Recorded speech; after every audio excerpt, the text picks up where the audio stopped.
The notification on the desk of Dr. 𝐉𝐨𝐬𝐧 did not look like a legal threat.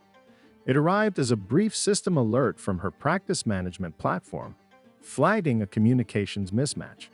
For 90 days, an independent dental clinic let an autonomous artificial intelligence handle its entire patient scheduling and reminder queue. The results were spectacular. No-shows dropped dramatically, revenue climbed, and then the machine sent a highly confidential medical reminder to the wrong phone number. In a single flash of automated efficiency, the practice exposed private health information that a patient had desperately hidden from her own family. This is the story of how an independent business owner achieved perfect operational efficiency, only to discover she had automated a process where the legal responsibility still rested with a human. Scorecard anchor. Wins. No-shows down roughly 4/5 * over 300 staff hours saved * reclaimed revenue past $20,000. Losses. Serious breach of patient confidentiality * permanent loss of a long-term patient * erosion of the human touch risk. Compliance responsibility rests with the provider * over reliance on outdated records * automation bias at the front desk. This is not a simple horror story about a technical glitch. It is not a promotional video for medical software. This is the messy truth of what happens when we let data pipelines communicate directly with humans.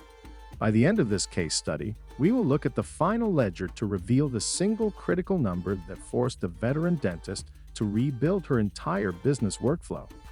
Act 1. The wins.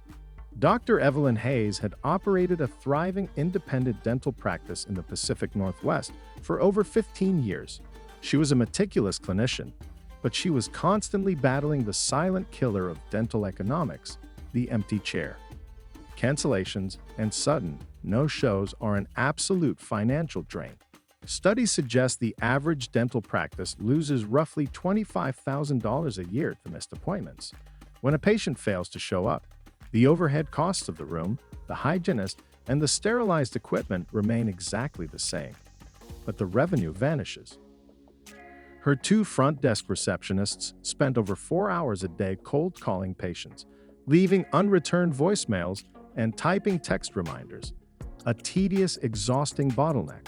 To fix the leak, Dr. 𝐉𝐨𝐬𝐧 deployed an autonomous patient engagement engine called 𝐁𝐞𝐥𝐲𝐬𝐿. The software integrated directly with her local electronic health record database. It was granted full read and write API access to the scheduling calendar and patient contact files. It did not just send generic automated text reminders, it operated as an active scheduling agent.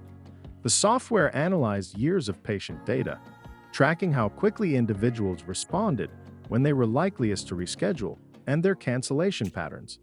The early results felt like a genuine miracle for the practice. Within 60 days, the clinic reported that its average no-show rate had fallen from roughly 15% to under 3%. Nearly 4 out of every 5 missed appointments simply stopped happening. And the machine was doing something more sophisticated than sending reminders. In week 4, it flagged a cluster of high-risk patients, several dozen of them, who habitually canceled Monday morning appointments. Instead of waiting for them to miss their slots, the algorithm intervened early. It automatically texted them 3 days in advance, offering to shift them to an afternoon slot that matched their historical peak activity, while instantly backfilling the empty morning chairs from a digital waitlist. The practice filled more than 30 empty slots in a single month. Reclaimed revenue climbed past $20,000.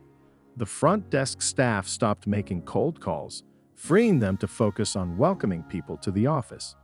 The machine had turned a chaotic calendar into a predictable engine. Act 2. The losses. But beneath the soaring metrics, the foundational relationship of the practice began to thin out. The automated messaging cadence was relentless. To ensure no chair ever sat empty, the system kept a strict timeline. It messaged patients 14 days before an appointment, 7 days before, 3 days before, and 24 hours before. It offered no room for casual human conversation. Patients began to feel nagged by a machine rather than cared for by a medical team. The crack showed first in the silence of her oldest patients. Robert was a 68-year-old retired contractor who had been coming to Dr. Hayes since she first opened her doors. He valued the warm phone chats he used to have with the front desk staff when scheduling his cleanings. When the new software took over, Robert received a series of clinical, automated texts demanding that he press 1 to confirm or press 2 to reschedule. When he didn't reply within 4 hours, the system sent a follow-up warning about a potential cancellation fee. Robert felt processed. He felt like a line item on a dashboard. For 15 years, a visit had been a small social occasion. Now the practice spoke to him only in automated demands, and when he was slow to answer, it threatened him with a fee. So he did what quiet, proud people do. He said nothing. He quietly called a different clinic down the street, and a 15-year relationship ended without a single word of anger. No complaint, no confrontation. He simply slipped through the digital cracks, and the dashboard registered nothing at all. To the system, Robert had not been lost. He had merely stopped appearing in the schedule. And that is the most dangerous thing about a perfect metric. It cannot measure the thing it destroyed. Meanwhile, the clinic staff developed automation bias.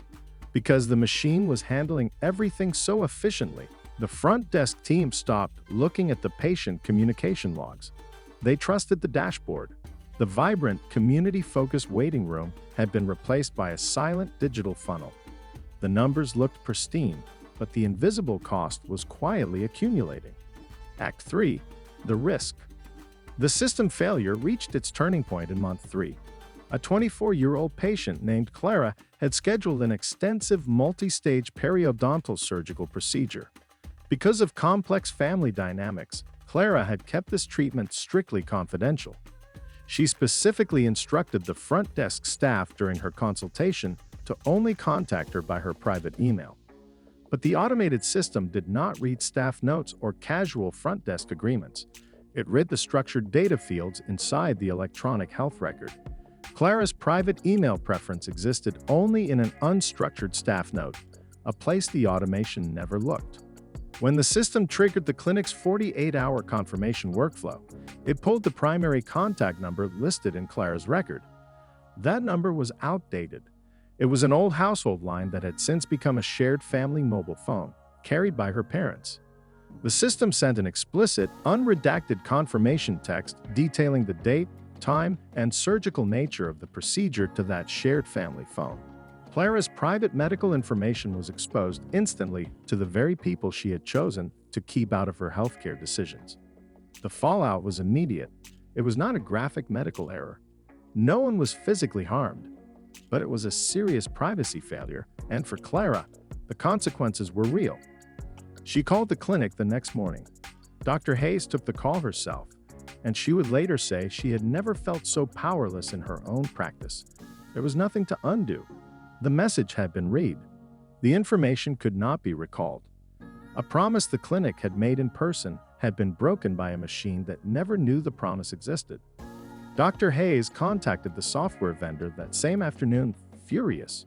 She demanded to know why the system had ignored the patient's privacy request. The vendor's response was measured, and it was not what she wanted to hear. They pointed to the clinic's responsibility for maintaining accurate records and communication preferences. The technology had followed the data it was given. But the organization, they said, remained responsible for how that technology was deployed. Depending on the jurisdiction and the contracts involved, the clinic could still retain significant responsibility for how patient data and communication systems were managed. Dr. Hayes was facing a possible compliance problem, the threat of an inquiry, and the heartbreaking knowledge that her pursuit of an empty queue had violated the trust of a vulnerable patient. The reckoning. It would be easy to say Dr. Hayes was reckless. She was not. She was a careful clinician who had made one assumption that seemed perfectly reasonable at the time, that a tool sold to healthcare practices would understand healthcare. It did not. It understood data fields. Dr. Hayes did not scrap the technology, but she stripped the machine of its autonomy. She replaced the automated gatekeeper with a strict human-in-the-loop framework. Today, the software is restricted to drafting and organization. It can analyze the calendar and predict cancellation risks, but it can no longer send a message containing specific clinical details, names, or procedure types without an explicit manual confirmation from a human staff member. The clinic also updated its intake protocol. Every patient record must now carry a verified primary contact method, locked by the front desk team before the automation engine can touch it. The final ledger. Total automated confirmations, over 1,000 appointments processed. Administrative staff hours reclaimed, roughly 300. The critical number. Emphasis, one unverified data field that triggered a serious privacy failure. The redemption came in how the practice reinvested those 300 saved hours. Instead of cutting staff or adding more chairs, Dr. Hayes used the extra time to have her staff make personal, non-automated wellness calls to patients recovering from major procedures, keeping the human relationship as the true anchor of her clinic. The 90-day experiment leaves independent business owners with 3 definitive lessons. First, an autonomous tool is only as safe as the legacy data we feed into it. If your database holds outdated records, automation will simply scale your errors at lightning speed. Second, efficiency should never be bought at the cost of empathy. When patients feel like data points, they will eventually treat your business like a transaction and walk away. Third, when a machine communicates on your behalf, you own the outcome. You cannot outsource your professional liability to an algorithm. The machine proposes, the human decides. If you want to understand how automation is transforming local businesses, hit that subscribe button.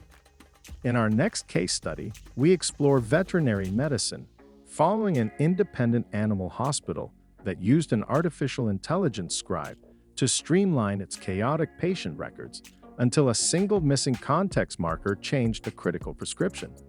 We will see you in the next episode.